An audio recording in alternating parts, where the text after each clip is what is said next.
नमस्कार दोस्तों, स्वागत है आप सभी का। आप सभी को पुरुषोत्तम मास की परमा एकादशी की हार्दिक शुभकामनाएं। मित्रों, अगर आप परम एकादशी की कथा सुनना चाहते हैं तो डिस्क्रिप्शन बॉक्स में उसका लिंक दिया गया है, उससे आप अवश्य सुनिएगा। तो आइए आज 25वें अध्याय को प्रारंभ करते हैं। ओम नमो नारायण। दृढ़धनवा बोला, हे ब्राह्मण, हे मुनि, अब आप पुरुषोत्तम मास के व्रत करने वाले मनुष्यों के लिए कृपा कर उद्यापन विधि को अच्छी तरह से कहिए। वाल्मीकि मुनि बोले, पुरुषोत्तम मास के व्रत के संपूर्ण फल की प्राप्ति के लिए श्री पुरुषोत्तम मास के उद्यापन विधि को थोड़े मैं अच्छी तरह से कहूंगा। पुरुषोत्तम मास के कृष्ण पक्ष की चतुर्दशी, नवमी अथवा अष्टमी को उद्यापन करना कहा है। इस पवित्र पुरुषोत्तम मास में प्रातः काल उठकर यथा उपलब्ध पूजन के सामान से पूर्वाहन की क्रिया को कर एकाग्रमन होकर सदाचारी विष्णु भक्त में तत्पर स्त्री सहित ऐसे 30 ब्राह्मण को निमंत्रित करे। हे भूपते, अथवा यथाशक्ति अपने धन के अनुसार 7 अथवा 5 ब्राह्मणों को निमंत्रित करे। बाद मध्याह्न के समय 16 सेर अथवा उसका आधा यथाशक्ति पंचधान्य से उत्तम सर्वोत्र भद्र बनावे। सर्वोत्र भद्र मंडल के ऊपर स्वर्ण, चांदी, तांबा अथवा मिट्टी के छिद्र रहित शुद्ध 4 कलश स्थापित करना चाहिए। 4 व्यू के पित्यर्थ चारों दिशाओं में बेल से युक्त उत्तम वस्त्र वेष्टि से युक्त उन कलशों को रखना चाहिए। उन चारों कलशों पर क्रम से वासुदेव, हलधर, प्रद्युम्न और अनिरुद्ध देव को स्थापित करें। पुरुषोत्तम मास व्रत के आरंभ में स्थापित किए गए राधिका सहित देव देवेश पुरुषोत्तम भगवान को कलश युक्त वहां से लाकर मंडल के ऊपर मध्य भाग में स्थापित करें। वेद वेदांग को जानने वाले वैष्णवों को आचार्य बनाकर जप के लिए 4 ब्राह्मणों का वरण करें। उनको अंगूठी के सहित 2-2 वस्त्र देना चाहिए। प्रसन्न मन से वस्त्र, आभूषण आदि से आचार्य को विभूषित करके फिर शरीर शुद्धि के लिए प्रायश्चित गोदान करें। तदंतर स्त्री के साथ पूर्वोक्त विधि से पूजा करनी चाहिए और वरण किए हुए चारों ब्राह्मणों से 4 व्यू का जप कराना चाहिए और चारों दिशाओं में 4 दीपक ऊपर के भाग में स्थापित करना चाहिए। फिर नारियल आदि फलों से क्रम के अनुसार अर्घ्यदान करना चाहिए। घुटनों के बल पृथ्वी में स्थित होकर पंचरत्न और यथा उपलब्ध अच्छे फलों को दोनों हाथ में लेकर श्रद्धा भक्ति से युक्त स्त्री के साथ हर्ष से युक्त हो प्रसन्न मन से श्री हरि भगवान का स्मरण करते हुए अर्घ्यदान करें। अर्घ्यदान का मंत्र है, हे देव देव, हे पुरुषोत्तम, आपको नमस्कार है। हे हरे, राधिका के साथ आप मुझे दिए गए अर्घ्य को ग्रहण करें। नवीन मेघ के समान श्याम वर्ण, 2 भुजाधारी, मुरली हाथ में धारण किए पीतांबरधारी देव राधिका सहित पुरुषोत्तम भगवान को नमस्कार है। इस प्रकार भक्ति के साथ राधिका के सहित पुरुषोत्तम भगवान को नमस्कार करके चतुर्यंत्र नाम मंत्रों से तिल की आहुति देवे। इसके बाद उनके मंत्रों से तर्पण और मार्जन करें। बाद में राधिका के सहित पुरुषोत्तम देव की आरती करें। अब निराजन का मंत्र कमल दल के समान कांति वाली राधिका के रमण कोटि कामदेव के सौंदर्य को धारण करने वाले देवेश का प्रेम से निराजन करता हूँ। ध्यान मंत्र अनंत रत्नों से शोभायमान सिंहासन पर स्थित अंतर्ज्योति स्वरूप वंशी शब्द से अत्यंत मोहित व्रज की स्त्रियों से घिरे हुए हैं, इसलिए वृंदावन में अत्यंत शोभायमान राधिका और कौस्तुभ मणि से चमकते हुए हृदय वाले शोभायमान रत्नों से जड़ित किरीट और कुंडल को धारण करने वाले आप नवीन पीतांबर को धारण किए हैं।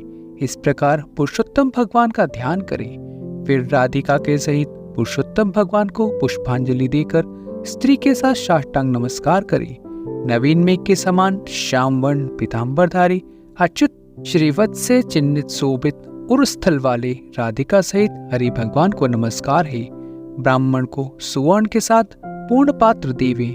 बाद में प्रसन्नता के साथ आचार्य को बहुत सी दक्षिणा देवी। सपत्नीक आचार्य को भक्ति से वस्त्र आभूषण से प्रसन्न करे। फिर ऋत्विक जनों को उत्तम दक्षिणा देवी। बछड़ा सहित वस्त्र सहित दूध देने वाली सुशीला गो को घंटा आभूषण से भूषित करके उसका दान करना चाहिए। तांबे का पीठ, सुवर्ण का श्रृंग, चांदी के खुर से भूषित कर देवे। घृत पात्र देवे और उसी प्रकार तिल पात्र देवे। स्त्री पुरुष को पहनने के लिए उमा महेश्वर के पित्यार्थ वस्त्र का दान करें। 8 प्रकार के पद देवी और 1 जोड़ा जूता देवी।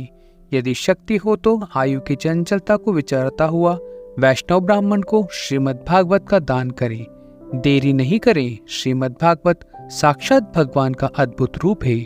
जो वैष्णव पंडित ब्राह्मण को देता है वह कोटि कुल का उद्धार कर अप्सरा गणाओं के साथ सेवित विमान पर सवार हो योगियों को दुर्लभ गोलोक को जाता है। हजारों कन्यादान, सैकड़ों वाजपेयी यज्ञ, धान्य के साथ क्षेत्रों के दान और जो तुलादान आदि 8 महादान हैं और वेद दान हैं, वे सब श्रीमद् भागवत दान की 16वीं कला के बराबरी नहीं कर सकते हैं। इसलिए श्रीमद् भागवत को सुवर्ण के सिंहासन पर स्थापित कर वस्त्र आभूषण से अलंकृत कर विधि पूर्वक वैष्णव ब्राह्मण को देवे। कांसे के 30 संपुट में 30-30 मालपुआ रखकर ब्राह्मण को देवे। हे पृथ्वीपति, हर एक मालपुए में जितने छिद्र होते हैं उतने वर्ष पर्यंत बैकुंठ लोक में जाकर वास करता है। योगियों को दुर्लभ निर्गुण गोलोक को जाता है, जिस सनातन ज्योतिधाम गोलोक को जाकर नहीं लौटते हैं। 2.5 सेर कांसे का संपुट कहा गया है। निर्धन पुरुष यथाशक्ति व्रत पूर्ति के लिए संपुट दान करे अथवा पुरुषोत्तम भगवान के प्रीत्यर्थ मालपुआ का कच्चा सामान फल के साथ संपुट में रखकर देवे। हे नराधिपति, निमंत्रित सपत्नीक ब्राह्मण को पुरुषोत्तम भगवान के समीप संकल्प करके देवे।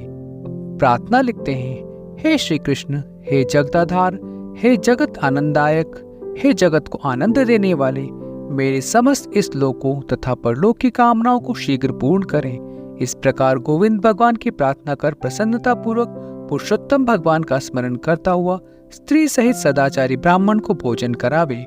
ब्राह्मण रूपी हरि और ब्राह्मणी रूपी राधिका का स्मरण करता हुआ भक्ति पूर्वक गंधाक्षत से पूजन कर घृत पायस का भोजन करावे। व्रत करने वाला विधि पूर्वक भोजन सामान का संकल्प करे।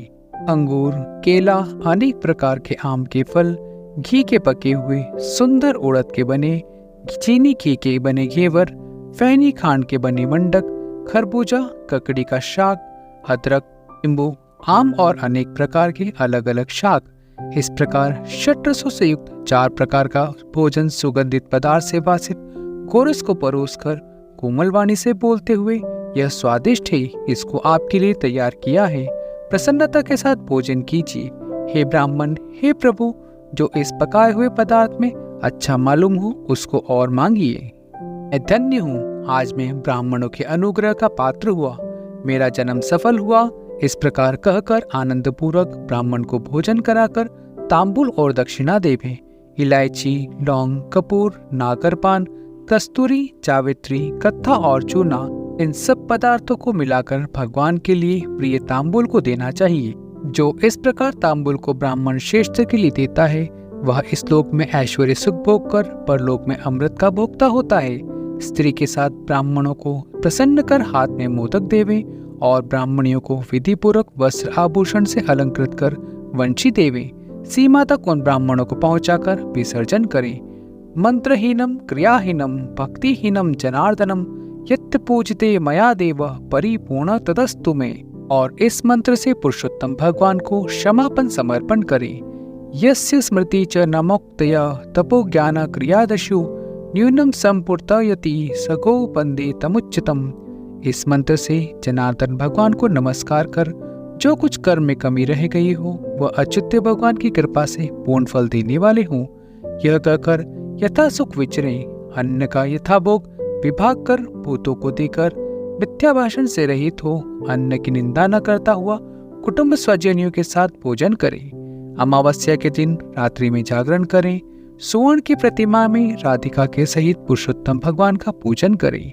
पूजा के अंत में सपत्नीक व्रती प्रसन्नचित हो नमस्कार कर राधिका के साथ पुरुषोत्तम देव का विसर्जन करें। फिर आचार्य को मूर्ति के सहित चढ़ा हुआ सामान को देवे। अपनी इच्छा अनुसार यथा योग्य अनुदान को देवे। जिस किसी उपाय से इस व्रत को करें और उत्तम भक्ति से द्रव्य के अनुसार दान देवे। स्त्री अथवा पुरुष इस व्रत को करने से जन्म जन्म में दुख, दारिद्र और दुर्भाग्यों को प्राप्त नहीं होता है। जो लोग इस व्रत को करते हैं वे इस लोक में अनेक प्रकार के मनोरथ को प्राप्त करके सुंदर विमान पर चढ़कर श्रेष्ठ बैकुंठ लोक धाम को जाते हैं। श्री नारायण बोले, इस प्रकार जो पुरुष श्री कृष्ण भगवान का प्रिय पुरुषोत्तम मास व्रत विधि पूर्वक आदर के साथ करता है वह इस लोक में सुखों को भोग कर और पाप राशि से मुक्त होकर अपने पूर्व पुरुषों के साथ गोलोक को जाता है। इति श्री ब्रह्मनारद पुराणे पुरुषोत्तम मास महात्म्ये पंचविंश अध्याय संपूर्ण। तो मित्रों, मिलते हैं अगले अध्याय में। तब तक हरि नाम जपते रहिए। हरि बोल, गोविंद बोल।